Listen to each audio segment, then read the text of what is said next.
Es habitual encontrar en las películas ambientadas en el Nueva York de finales del siglo XIX la presencia de un niño desaliñado, quizás con gorra ladeada, subido en una caja de madera mientras ofrece a la venta los periódicos y grita ¡Extra, extra! ¡Últimas noticias! La realidad es que detrás de los conocidos como newsboys o chicos de la prensa se escondía una realidad mucho más dura, hecha de jornadas interminables, pocas monedas al final del día y una competencia feroz por vender cada ejemplar de periódico, por no hablar de la falta de regulación legal sobre el trabajo infantil en los Estados Unidos de aquel tiempo.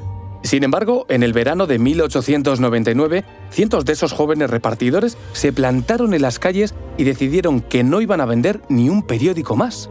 Algo que se puede entender como un simple ajuste en el precio de los diarios se convirtió en una chispa que encendió una de las protestas y huelgas más singulares de la historia laboral y, por supuesto, del trabajo infantil.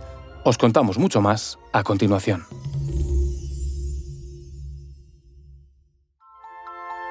Soy Federico Cardelús, periodista y divulgador. Y yo soy María José Rubio, historiadora y escritora. Y esto es Despierta tu curiosidad, un podcast diario sobre historias insólitas de National Geographic. Y recuerda, más curiosidades en el canal de National Geographic y en Disney+.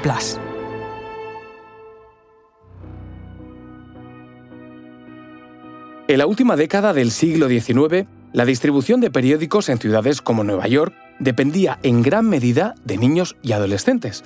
Aquellos jóvenes eran conocidos en la jerga como los newsboys o newsies. Muchos eran inmigrantes, otros simplemente en situación de pobreza y con la necesidad perentoria de contribuir a la escasa economía familiar. Y casi nunca empleados formales del periódico, sino agentes independientes que compraban los ejemplares al por mayor y luego los revendían por su cuenta. El esquema era el siguiente. Un newsboy pagaba al editor o al agente del diario un precio fijo por un paquete de aproximadamente 100 ejemplares. En muchos casos, ese precio era de 50 centavos de dólar por 100 ejemplares. Después, el newsboy los vendía al público normalmente al precio de 1 centavo por ejemplar, lo que implicaba que si vendía todos, obtendría una ganancia de aproximadamente medio centavo por cada ejemplar. Una ganancia extremadamente frágil porque el niño y su familia asumía prácticamente todo el riesgo. Como no había devolución, salvo en contadas excepciones, implicaba que el newsboy pagaba de su bolsillo los ejemplares sin vender. Pero todo cambió a finales de siglo cuando dos factores encendieron la mecha de un gran cambio. Por un lado, la consolidación de grandes imperios mediáticos, como los de Joseph Pulitzer y William Randolph Hearst, que buscaban maximizar la circulación y los beneficios. Y por otro, la creciente conciencia sobre las paupérrimas condiciones del trabajo infantil y juvenil. Su situación estaba apenas regulada en Estados Unidos y se permitía que los niños fueran la fuerza de distribución de los periódicos sin ningún tipo de derecho laboral. En este punto cabe recordar que en España, por ejemplo, desde 1873 ya se empezó a aprobar legislación laboral protectora de los menores. Pero en Estados Unidos ese cambio no comenzó hasta el verano de 1899.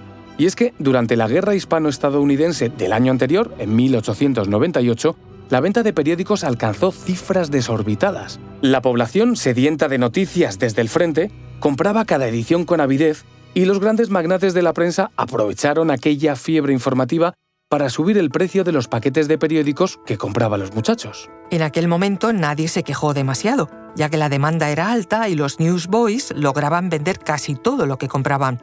Pero claro, con el fin del conflicto en el horizonte, el interés del público comenzó a decaer.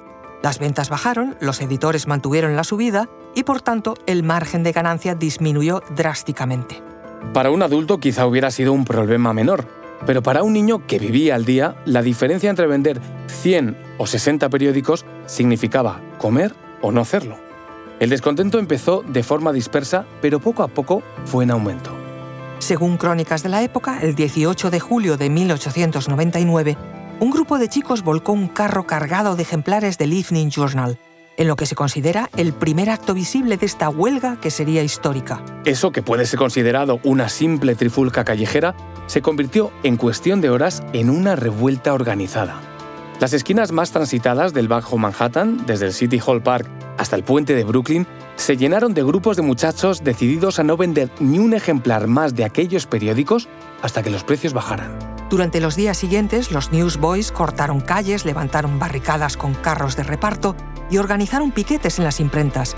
Los ejemplares de los periódicos boicoteados fueron confiscados o destruidos y las portadas de otros diarios, especialmente los rivales de Pulitzer y Hearst, amplificaron su impacto con su cobertura. El 1 de agosto de 1899, tras casi 2 semanas de enfrentamientos y pérdidas económicas, las empresas editoras cedieron.